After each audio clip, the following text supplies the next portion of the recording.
Em nome do Pai, do Filho e do Espírito Santo. Amém. Ave Maria, cheia de graça, o Senhor é convosco. Bendita sois vós entre as mulheres, e bendito é o fruto do vosso ventre, Jesus. Santa Maria, Mãe de Deus, rogai por nós, pecadores, agora e na hora de nossa morte. Amém. São José, rogai por nós. São Felipe Neri, rogai por nós. São Pio V, Papa e Confessor, rogai por nós. Nossa Senhora de Fátima, rogai por nós. Em nome do Pai, do Filho e do Espírito Santo. Amém. Bom dia a todos. Nós estamos aqui na página 387 do livro Ao Pé da Cruz, Os Dores de Maria, escrito pelo padre Frederick William Faber. Estamos no início do capítulo 8º, a 7ª dor, o sepultamento de Jesus. As sombras da noite caíam, rápida e silenciosamente, ao redor daquela mãe, sentada ao pé da cruz, com a cabeça coberta do filho morto no colo. A terra estava verdadeiramente cansada do peso do dia agitado. Os animais estavam fatigados depois do pânico do eclipse, cuja escuridão tinham confundido com a noite, e as feras escaparam para sua toca, os pássaros para o seu ninho, enquanto os lagartos foram descansar nas fendas das rochas. Os homens mesmos estavam desgastados pelo pecado e pela impetuosidade de suas paixões malignas, enquanto os poucos dispersos que compunham a igreja estavam cansados da vergonha, do medo, da tristeza e da agitação de tantos pensamentos acumulados. Os muito conhecidos sons da noite começaram a ceder aos aguçados e mais frequentes sons do dia. Havia uma luz divina no coração de Maria, mais dourada que o último raio do pôr do sol. Aquele sol que parecia grato de pôr-se após o fardo de tal dia, enquanto ela resistia por um momento antes de cingir-se de toda a sua natureza para encontrar sua 7ª e última dor.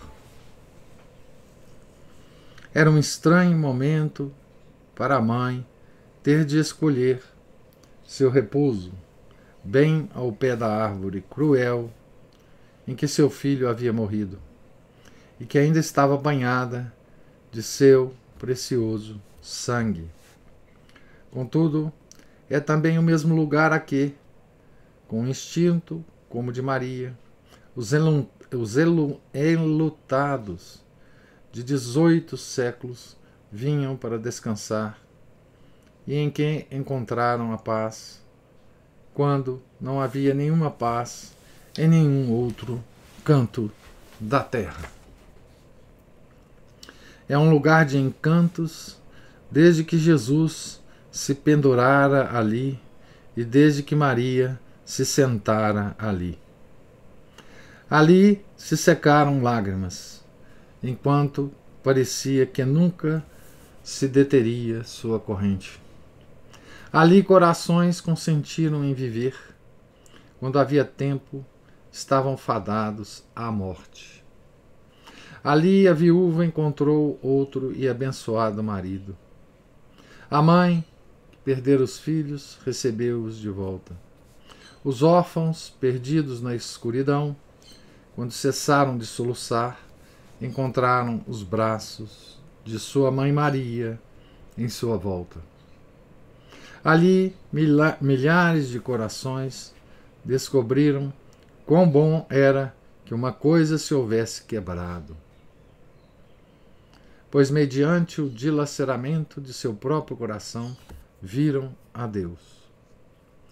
Quando Maria se sentou no alto da colina e entronou a Cristo morto sobre seu joelho, deixou um inesgotável legado de bênçãos atrás de si para todas as gerações, com a condição de residência no alto do Calvário, vinculado à sua fruição. Não foi, portanto, por si mesma, mas por nós, que ela se sentou ali e descansou por um momento. Mas chegou a hora e ela sinalizou com calma e discrição para os discípulos em volta que formassem a procissão que se dirigiria ao túmulo.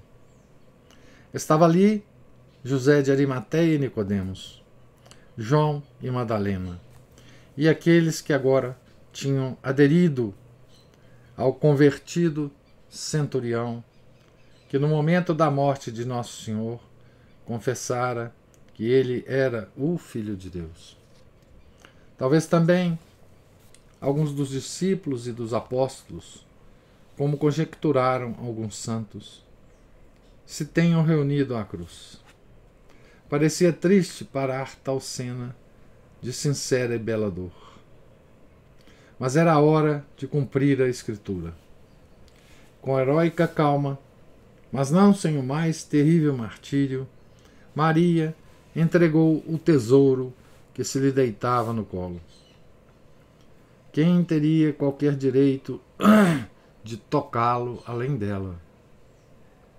Ah, mãe, vós sabeis que todos nós temos esse direito agora. Ele transformou-se em propriedade do mundo, na herança dos pecadores, e vós mesmas sois agora a Mãe universal. O que os pobres idólatras antigos chamavam terra é o que vós sois para nós, e muito mais ainda. Mas se ela o carregara ao Egito, não deveria carregá-lo ao túmulo também?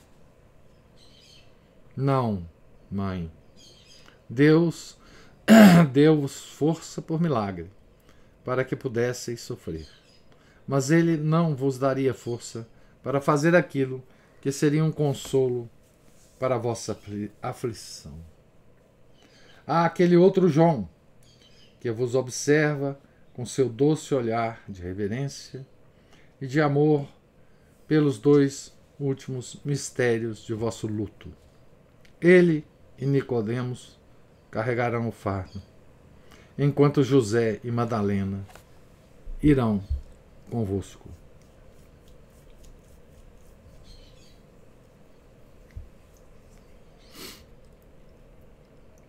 O rude mundo não invadiu o silêncio daquela maravilhosa procissão. A multidão recuara havia muito, como uma maré vazante da colina sagrada. O terremoto amenizara vários corações que pela manhã estavam tomados de possessão diabólica. A populosa cidade tinha o bastante para pensar por si só. Pois em Jerusalém também se haviam formado procissões, estranhas procissões, como as feitas por homens a caminho do lar, fechando a porta, falando baixo e pensando em Deus. Uma sombra cobria todos os corações. Os mortos andaram. Um terremoto rebentara os túmulos e despertara os cadáveres. E como os prognósticos impacientes, que com tanta frequência antecedem a uma obra divina, sucedeu uma ressurreição antes do tempo. Os velhos santos da terra, os mortos de outras gerações, e havia-os muitos, com seu belo rosto ameaçador, a dizer inexprimíveis coisas silenciosas. A memória do dia perdurava como uma rocha ao redor da alma de muitos. Em outros, queimava como um incêndio sem descanso, o precursor da conversão da graça. Muitos lamentavam, muitos outros estavam pesarosos, entorpecidos pela sombra, oprimidos por um terror divino. Pela manhã o inferno havia acendido nas pessoas como por um vulcão. Agora já havia ardido e a natureza humana mal podia encontrar novamente seu lugar em muitos corações, dos quais tão terrivelmente se deslocara. Não havia, portanto, nenhuma interrupção na cidade. A cidade pairava sobre si mesma, como um inconsolável pássaro sobre seu ninho roubado. As próprias trombetas de Tito estavam quase em seus ouvidos e poderiam ouvir-se com escuta profética. Pobre Jerusalém! Está falando do cerco de Jerusalém, que vai acontecer 40 anos depois. Né? Pobre Jerusalém! Deus amou-te, e amou-te com misteriosa ternura. Mas a deslealdade deste dia havia alcançado o limite, e tua desgraça recebera ordens, e agora está a caminho. No alto da colina, marrom sob o crepúsculo escuro, eles carregam para o túmulo o corpo de teu rejeitado rei. Que terríveis figuras e sombras de história, de profecia, de obscuros decretos divinos, reunidas como um acenar de bandeiras, completam a sagrada procissão. Teria a criação chegado a isto, ou seja, a que poucas criaturas fiéis carreguem o Criador morto para seu túmulo na rocha, e que uma mãe mortal, com menos de 50 anos, seja a principal e lutada como a verdadeira mãe do Eterno. Os anjos silenciosos estão alinhados em séries de falanges. Sua sabedoria quase os deixa assustados. Tão impressionante é o mistério. Agora passaram sobre a sepultura de Adão, o primeiro homem, sobre o qual se pusera uma cruz. A alma de Jesus já havia ido a Adão para dar-lhe a visão beatífica. Agora, seus descendentes pisavam sua sepultura. Sua filha Maria, a segunda Eva, estivera sentada ali por um tempo com o segundo Adão no colo. Ossos e crânios de malfeitores, infaustos símbolos da queda, espalhados em seu caminho, meio acamados em tufos de grama desbotado, ou estendidos sobre as suaves ervas que as cabras haviam cortado.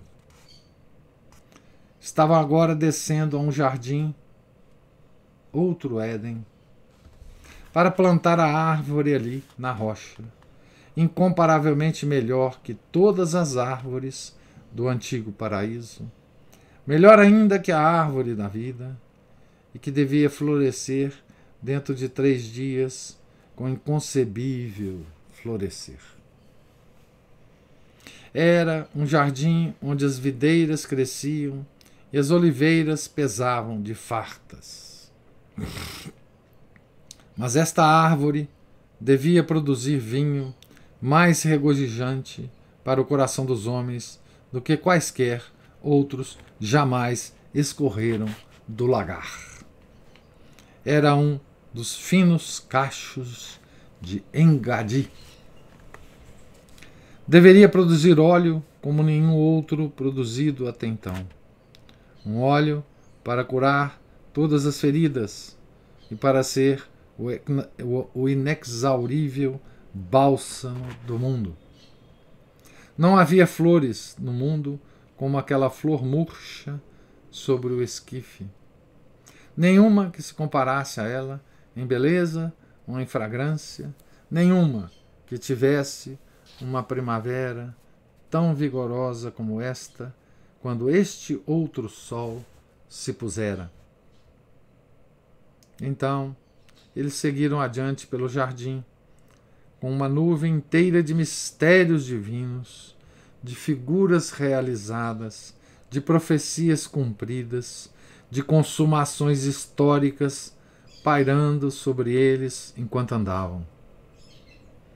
E, acima de tudo, derramava-se sobre eles a suave luz da lua pascal, pendente baixo nos céus do oeste, como se a luz emanasse do coração de Maria, o que fazia toda a cena profundamente triste, tão belamente triste. Lentamente seguiram, e em silêncio tão suave como o passo da meia-noite mesma. Se houvesse encantado salmos, a inquieta cidade poderia ter ouvido. Mas, na verdade, que salmos poderiam ter cantado? Nem sequer a inspirada harpa de Davi poderia emitir doces sons adequados à endecha de tal funeral. Ninguém falou. Que palavras poderiam ter-lhe expressado os pensamentos? Abre aspas. Da abundância do coração, a boca fala. Fecha aspas. Mas há tempos em que o coração transborda.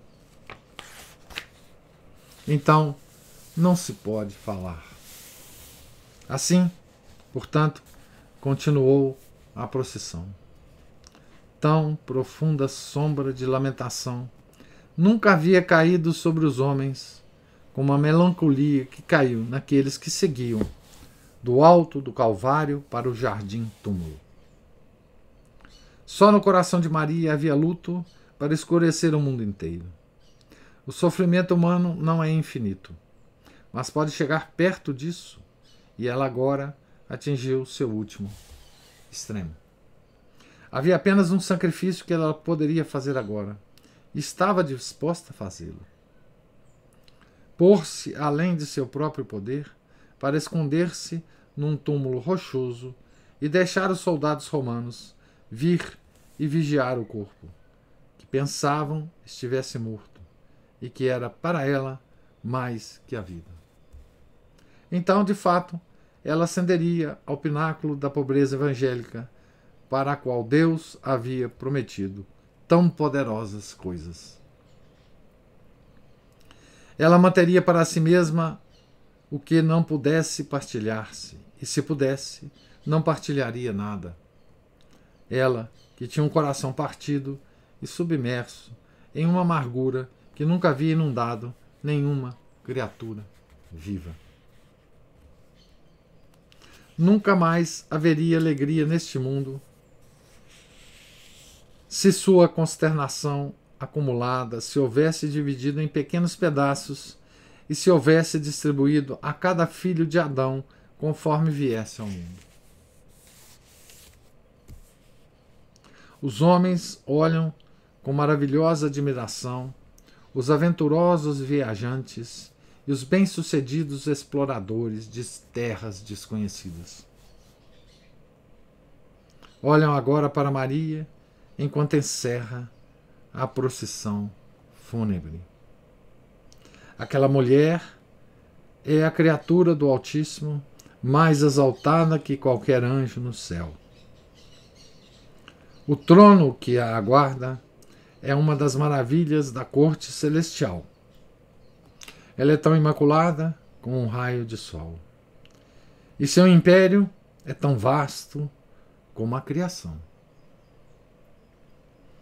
As três pessoas da indivisível Trindade executarão diretamente sua coroação.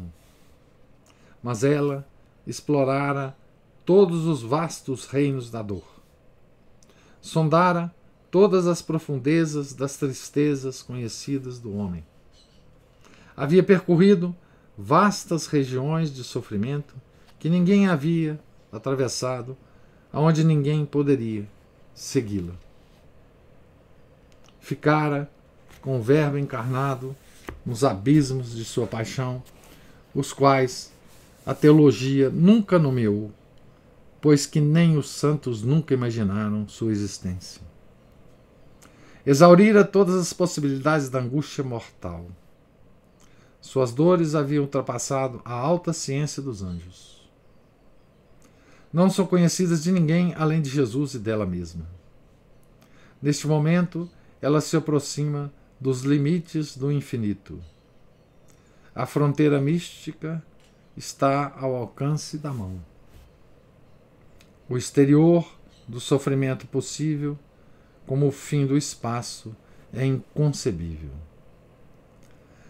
Alguns passos mais e ela terá alcançado o indescritível limite da vida humana.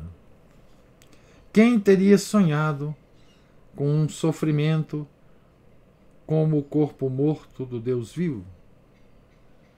Há apenas um sofrimento para além daqui, a despedida daquele corpo e o retorno ao mundo sozinha, em tanta solidão como nenhuma criatura conhecera. Mas agora chega o jardim-túmulo, ao jardim-túmulo, ao novo Éden, o do segundo Adão. Era escavado em rocha sólida e era novo. José havia-o feito para si próprio, mas nenhum homem se havia deitado lá ainda. Todas as coisas se encaixavam, estavam cheias de todos os tipos de significados e de decoro. O túmulo desse novo José era para ser seu com letra maiúscula, para receber o que os braços do outro José haviam a miúde abraçado.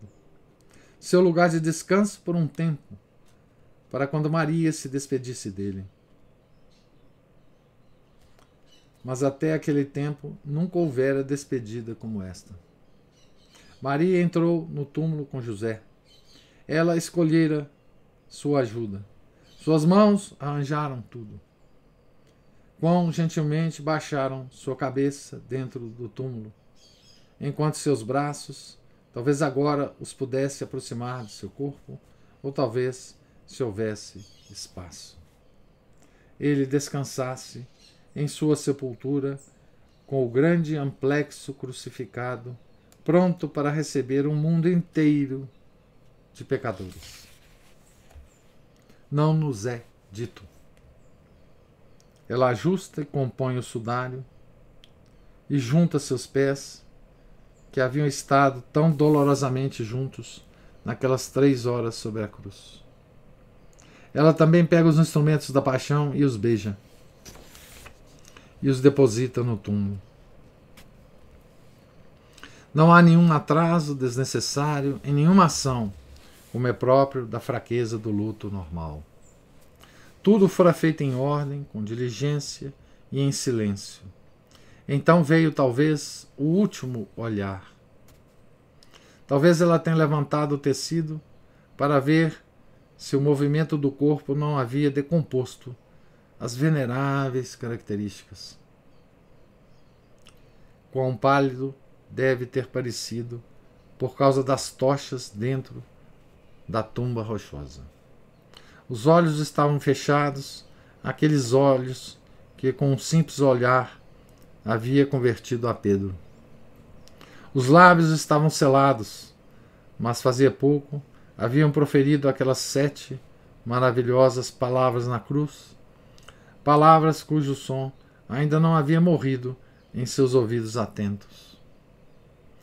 Lentamente o tecido fora recolocado e de joelhos ela fez seu último ato de adoração ao corpo sem vida. Certamente nunca existiu angústia tão horrível, nem desgosto tão completamente sobre-humano. Houve no mundo muitos últimos olhares.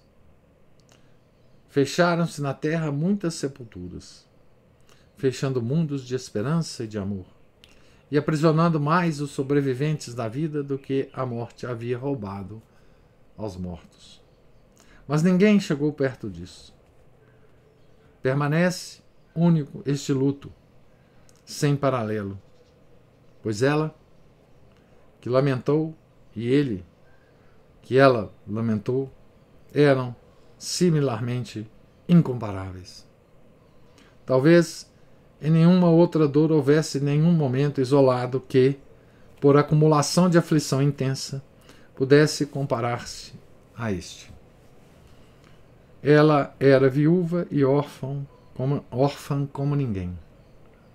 Antes, afundou-se em profundezas de viuvez e de orfandade que nunca ninguém havia experimentado. Mas o que são pai e mãe e marido e filho para um Deus encarnado? Está sem pai, sem mãe, sem marido, sem filhos. Que pequena medida de luto estas sombrias palavras representam, se comparadas ao que não tem palavras. Para a alma, estar sem Cristo é pura, simplesmente. Para a alma, estar sem Cristo é pura e simplesmente o paganismo e o inferno. Para Maria, sua mãe, estar sem Cristo, e na noite de tal dia, a angústia jaz escura diante de nós, como o mar noturno, e já não sabemos nada.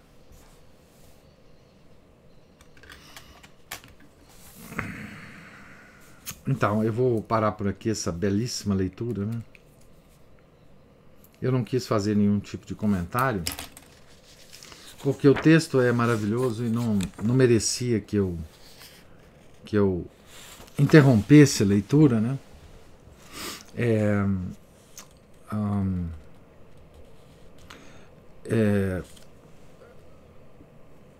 Como, enfim, todo o livro, esses textos do Padre Faber, nessas situações, são tão arrebatadores, né? Que a gente não tem nem o que comentar, né? Depois de ler os textos, né? Enfim, ele descreve aqui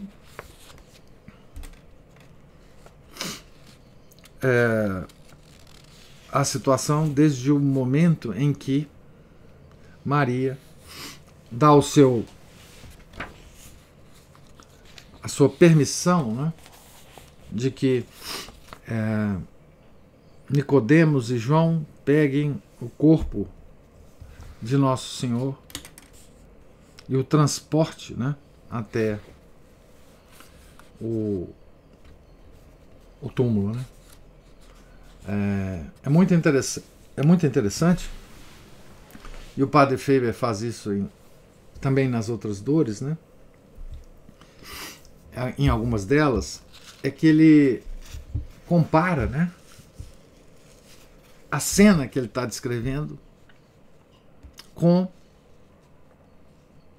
a cidade de Jerusalém, né? O que estava acontecendo na cidade no momento em que a cena que ele descreve está também acontecendo, né? E é muito interessante, né? Porque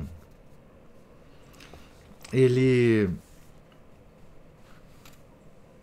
por um lado, ele descreve Jerusalém funcionando normalmente, né?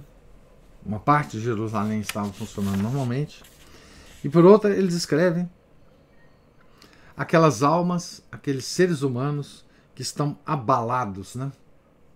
Abalados com o que aconteceu, né? Mesmo aqueles que presenciaram a Via Crucis Jesus carregando a sua cruz, né? E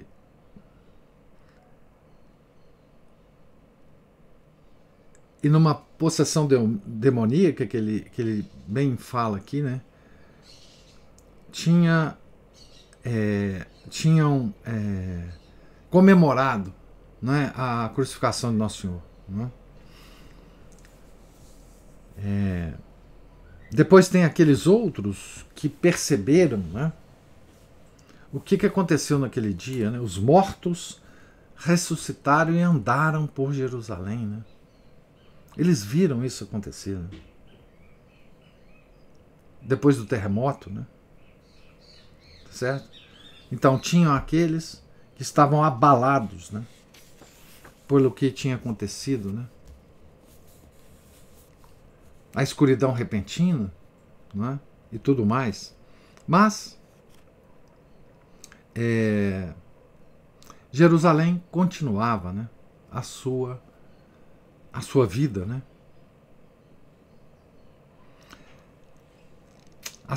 Ele diz: a cidade pairava sobre si mesma como um inconsolável pássaro sobre seu ninho roubado. As próprias trombetas de Tito, que foi o general que cercou Jerusalém, né, estavam quase em seus ouvidos e poderiam ouvir-se com escuta profética. Pobre Jerusalém. E aí ele nos lembra, né, das palavras do próprio nosso Senhor Jesus Cristo, né? Se não me engano, está lá no capítulo 24 de São Mateus, né? As profecias da destruição de Jerusalém. Né? Então, à medida em que ele vai descrevendo, né, essa procissão do Calvário ao túmulo, ele vai nos lembrando, né, que a cidade vivia como sempre, né? Exatamente como o mundo, né? Exatamente como o mundo hoje e como o mundo sempre, né?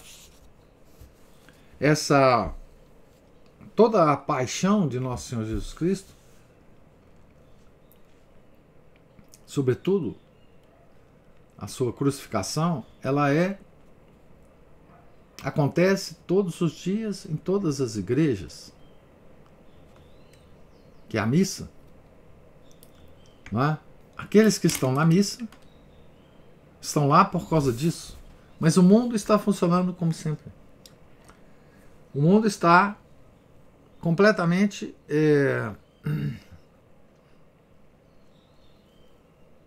imerso em si mesmo, como Jerusalém estava. Né? Os poucos que acompanham a paixão, essa procissão, acompanham em silêncio e o mundo também não ouve nada. Né? Então, essa figura de Jerusalém, né, de Jerusalém vivendo sobre si mesma, é a figura do mundo hoje, vivendo sobre si mesmo e desconhecendo essa história que se repete e que sempre se repetiu depois da paixão de Nosso Senhor. É uma história que é história no sentido clássico da palavra, mas é uma história que se repete, né? É a única história que se repete. Por graça de Deus, né? É a única história que se repete sempre quando é celebrada uma missa. Né? Certo? Então, vamos parar aqui. Nós estamos na página 395, no topo dela. E na segunda a gente continua, se Deus quiser. E agora eu gostaria de ouvir os comentários, se existirem, as observações de vocês.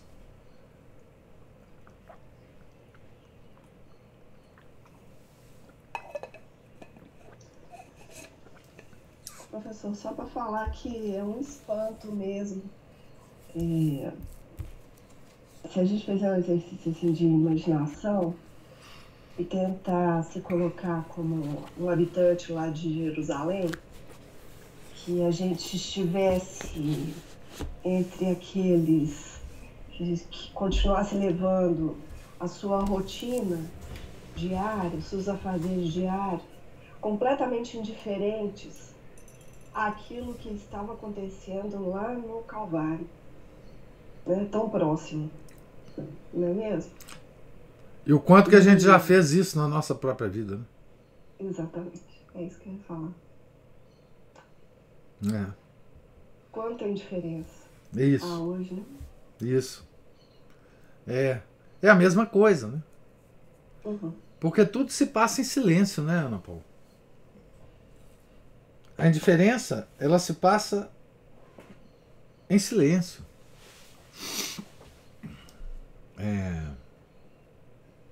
A missa que nós assistimos, a missa antiga, também é muito silenciosa, né? E o mundo continua indiferente. Agora, o mundo de hoje, ele é mais que indiferente, né? Ele tem ódio, não é? Essa indiferença é temperada com ódio, né? Quem tem ódio da cruz, quem tem ódio da igreja, né? Pelo menos presta uma homenagem à igreja. Uma homenagem, digamos assim, do lado negativo. Porque eles reconhecem, os odiadores reconhecem o poder que a igreja tem. Por isso eles têm tanto ódio, né?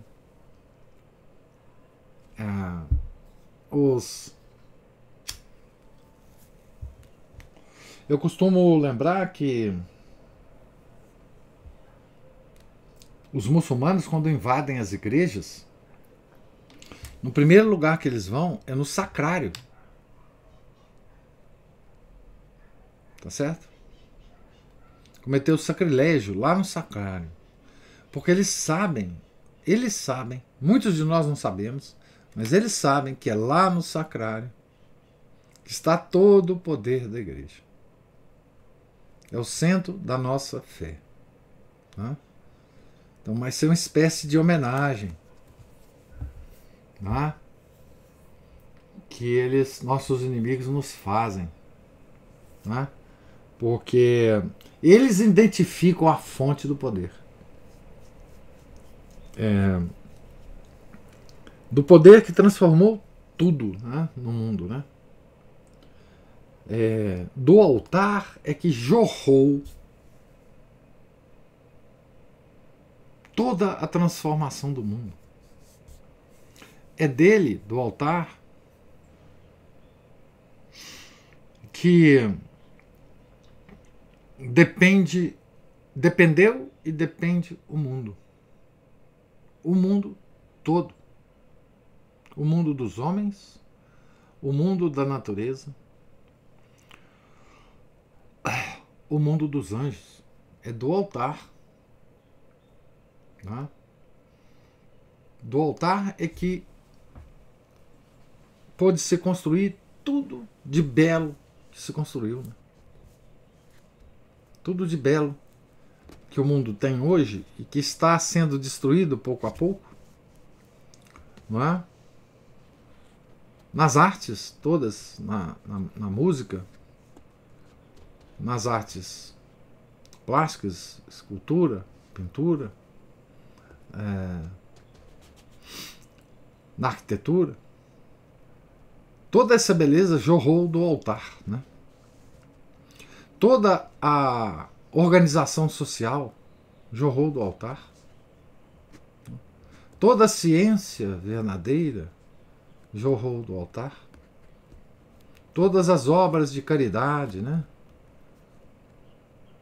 Jorrou do altar. A construção dos hospitais, das universidades, dos centros de educação, jorrou do altar. Né? O altar é a origem de tudo. E o altar é o Calvário. Né? Então,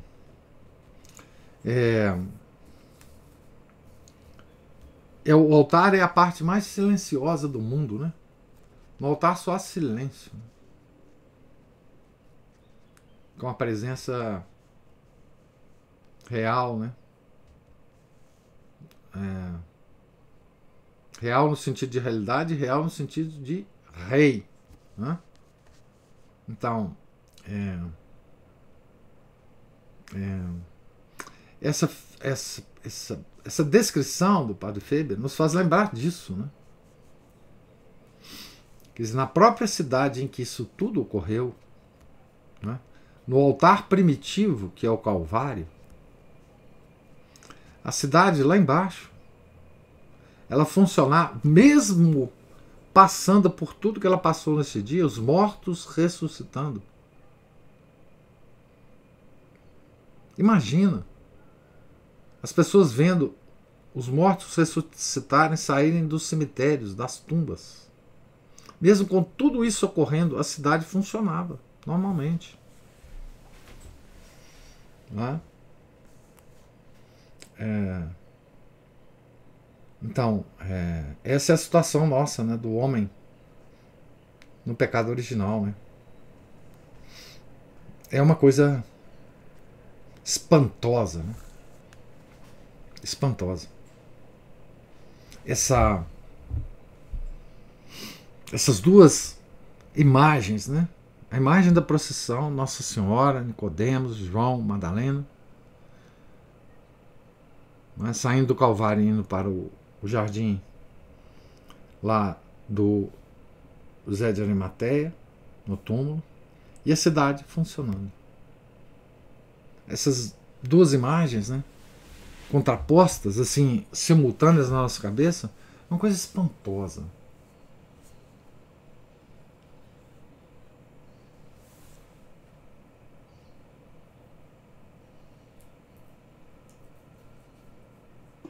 É espantoso que, apesar dessas pessoas ressuscitarem, né, saíssem dos túmulos andando, as pessoas não caíssem de joelhos. Né? Isso. E reconhecessem. Mas aí me faz lembrar uma história que, se não me engano, foi o Padre Paulo Ricardo que contou, várias vezes já ouvi essa história. Eu acho que foi ele. Se é que não foi o senhor que contou. Que de uma pessoa que era professora numa faculdade e um aluno dela mostrou para ela diversos artigos que comprovavam que ela estava errada nas teorias dela. Ela levou tudo para casa, leu e tal, depois devolveu para ele e ele falou: então, professora, ele falou assim, você tem razão, isso aí está certo. Acontece que se eu disser que isso aí está certo, se eu aceitar isso aí como certo, eu vou estar destruindo toda a minha carreira. Eu construí toda a minha carreira em cima de um erro. Se eu agora admitir que o que eu prego é um erro, eu estou destruída. A minha carreira está destruída. Uhum. Então, é a mesma coisa, né, professor? Algumas pessoas, o orgulho é realmente um atraso de vida, né? Porque é preciso primeiro a gente abrir os olhos, dar uma chance para ver o que é o certo, a verdade, né? Que o Nosso Senhor veio trazer a verdade.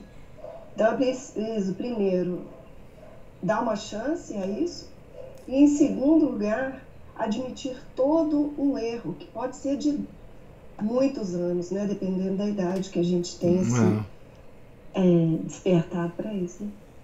Né? Não, deve ter sido o Padre Paulo Ricardo mesmo. Mas tem uma história muito semelhante a essa naquele documentário The Principle, de um físico famoso, né?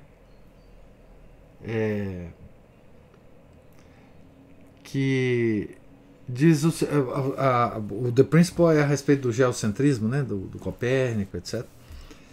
E ele diz claramente: eu não posso admitir o geocentrismo, porque se eu admitir o geocentrismo, o que vai acontecer com todos os meus artigos publicados, com toda a minha vida acadêmica? É o mesmo sentimento, né?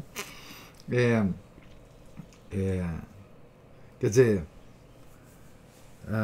a minha vida está destruída, né? É curioso, né? Porque é a oportunidade dele renovar a vida dele no sentido positivo, né? E dessa professora também. E eles negam, né? Não quero. É uma impenitência, né? É uma impenitência diante da verdade. Eu não quero admitir a verdade. Eu prefiro viver na mentira, né? Esse é um ato que é chamado impenitência. Impenitência. A pessoa viu a verdade. Isso deve ter acontecido com muitos que viram Jesus. Que aconteceu, por exemplo, com Judas Iscariotes, né? Que conviveu com Jesus, né? E aconteceu certamente com muitos que acompanharam Jesus nas várias pregações, naqueles 3 anos, não é? Eu posso imaginar pessoas que andaram atrás de Jesus em todos os caminhos que ele passou, em todas as pregações que ele fez, não é? Presenciou todos os milagres, e mesmo assim, na hora H, recusou, simplesmente recusou, não é? A verdade, e morreu impenitente. Quantos não se converteram? Não é? Quantos que viram isso tudo e depois viram, depois da morte, né, de Nosso Senhor, viram as pregações de Pedro, de João, de Estevão, e pegaram e apedrejaram Estevão. Não é? Quantos? A gente pode imaginar. A gente não tem história desse pessoal, mas a gente pode imaginar. Quantos? Naqueles primeiros tempos, né? Tempos pródigos em milagres, né? Todos os apóstolos fazendo milagres impressionantes, né? Quantos ouviram São Paulo e não se converteram? Quantos tentaram matá-lo? Enfim, você pode imaginar todo tipo de esquisitice, né, que ocorreu por impenitência, né? E hoje, enfim, não é diferente, né?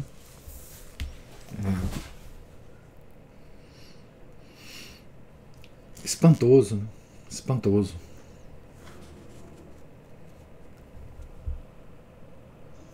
Como é que as pessoas podem preferir acreditar em Big Bang, em sopa primordial? Isso. Crescimento global. Impressionante isso. Quando a gente pensa, ao invés de acreditar, né, eu já falei isso uma vez, mas assim, que a nossa própria existência, cada um de nós, unicamente, é uma expressão de um milagre. Porque nós somos diferentes uns dos outros. Nós temos bilhões de células no nosso corpo que funcionam simultaneamente, cada uma desempenhando um papel diferente. Dentro de uma célula minúscula, microscópica, tem diversas reações bioquímicas acontecendo. E aí a pessoa pensa que isso é aleatório. Trilhões de células, viu? Trilhões. Trilhões. Pois é. Tudo aleatório. Como é que pode, professor? Pois acreditar nisso. É preferível acreditar nisso só para não acreditar que há uma inteligência. E aí é coisa de bitolado, acreditar que há uma inteligência superior que criou isso tudo nos seus mínimos detalhes. Por favor. E são os que acreditam nessa segunda opção é que são os bitolados. Isso, é exatamente. Nós somos os medievais. Né? Mas isso é impenitência, Ana Paula. Nós estamos discutindo muito isso, né? A questão da ciência, enfim. Mas hoje, a ciência é uma forma de impenitência. A ciência, essa ciência, né? Porque para você negar a verdade, você tem que construir um mundo fantasmagórico. Fantasmagórico, para substituir a verdade. Né? E é o que o homem conseguiu construir, né? Um mundo fantasmagórico. O mundo, eu adoro essa palavra, vocês sabem disso. Um mundo sofisticado. Não é? Um mundo que saiu, que se distanciou da simplicidade. Né? E aí nós vivemos aconchegadamente nesse mundo, né? Cheio de aconchegos. Né? Essas são verdades duras, né? Para nós mesmos aceitarmos. Né? Verdades duríssimas sobre a nossa fé. É uma fé muito exigente, né? Muito dura. E não tem nada de sentimental, né? Não tem nada de sentimental, né? Porque você pode, por exemplo, assistir piedosamente uma missa sem saber nada disso do que nós estamos falando aqui, né? Mas quando você conhece, quando você sabe, você necessariamente assiste à missa de forma diferente, né? Porque você tem conhecimento, né? Quer dizer, além da vontade que te levou, inclusive, à missa, né? Que é a vontade que nos leva à missa, você tem conhecimento para admirar, para assimilar todo o significado da missa. Né? Porque toda a história da civilização que o homem criou, que o povo costuma chamar de civilização ocidental, que é a civilização católica, simplesmente, fruiu daquele lugar, da missa, do altar. Né? Então, assistir à missa. Existem várias formas de assistir à missa piedosamente. Mas esse conhecimento, ele é muito iluminador. Porque nos torna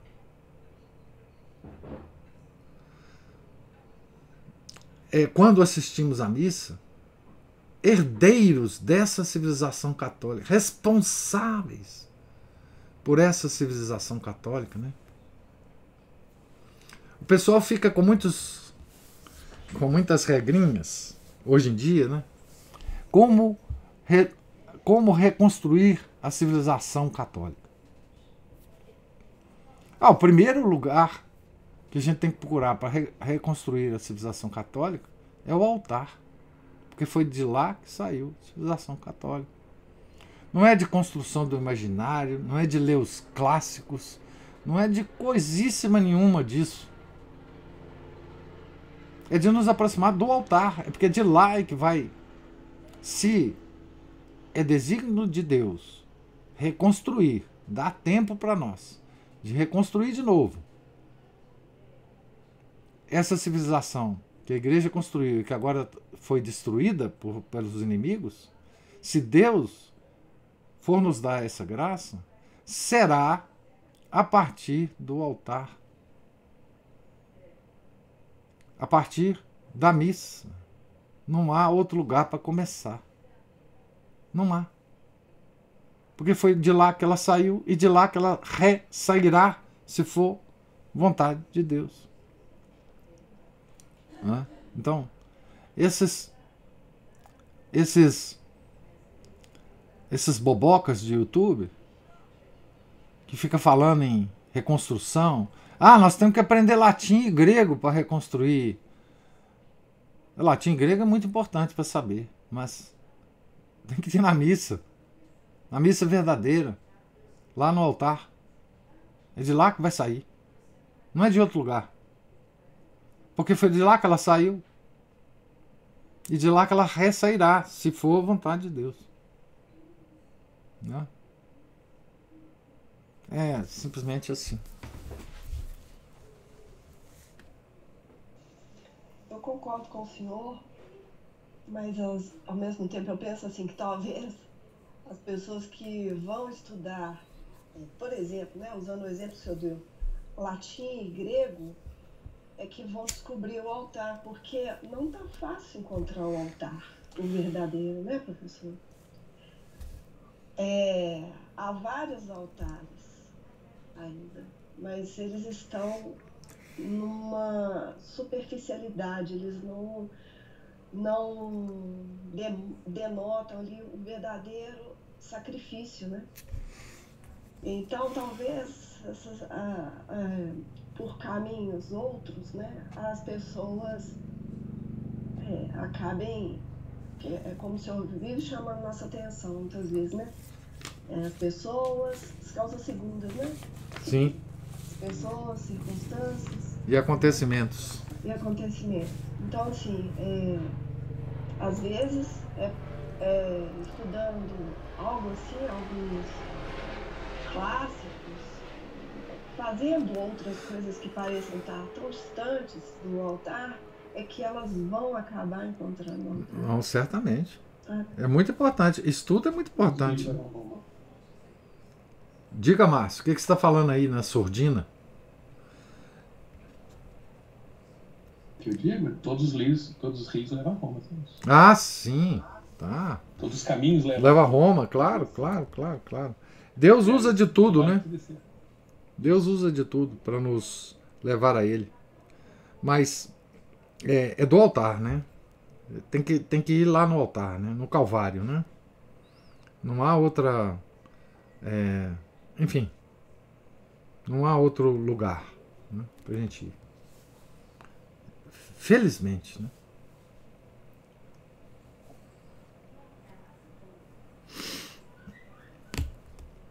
Então, algum outro comentário? Outra observação?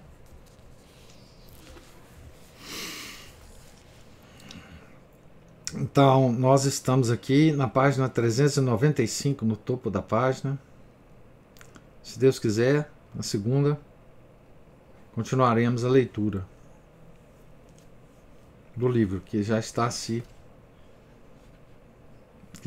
terminando, né? Quer dizer, ainda falta um pouco, mas já estamos no final, né? Encaminhando para o final. Deus lhes pague a paciência, a presença e os comentários, as observações. Tenham todos um santo dia, um santo final de semana. Fiquem com Deus. Em nome do Pai, do Filho e do Espírito Santo. Amém. Ave Maria, cheia de graça, o Senhor é convosco. Bendita sois vós entre as mulheres, e bendito é o fruto do vosso ventre, Jesus. Santa Maria, Mãe de Deus, rogai por nós, pecadores, agora e na hora de nossa morte. Amém. São José, rogai por nós. São Felipe Neri, rogai por nós.